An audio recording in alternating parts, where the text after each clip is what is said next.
Lay's chips কিন্তু মোৰো বৰ প্ৰিয় দেই। কোৱা এনেকে অচিনাকি মানুহৰ পৰা বস্তু নোখোজাকে লয় নেকি? প্ৰিয় বস্তু বা প্ৰিয় মানুহ সন্মুখত থাকিলে অনুমতি নলওঁ আৰু।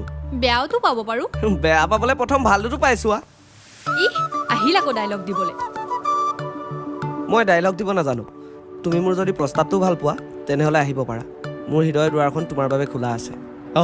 আমাৰ ই একদম পাগল প্ৰেমিক, তুমি য়েছ ক'লে হ'ল। 3 দিনৰ পিছত মোৰ বাৰ্থডে।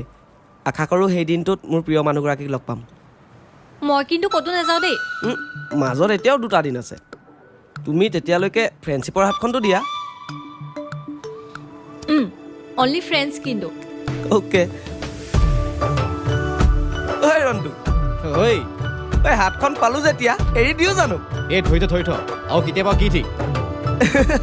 এৰি দিয়ক, মানুহে দেখিলে কি ক'ব? দেখক মই কিবা ভয় কৰিছো নেকি? তই যদি পাগলী ৰাধা মই হ'ম কৃষ্ণ কলিয়া। মই হেৰিবনে? আজিলৈ বাৰু এৰিছো, কিন্তু আকৌ যেতিয়া ধৰিবলৈ পাম তেতিয়া কিন্তু একেবাৰে হোমৰ গুৰিতহে বহামগৈ।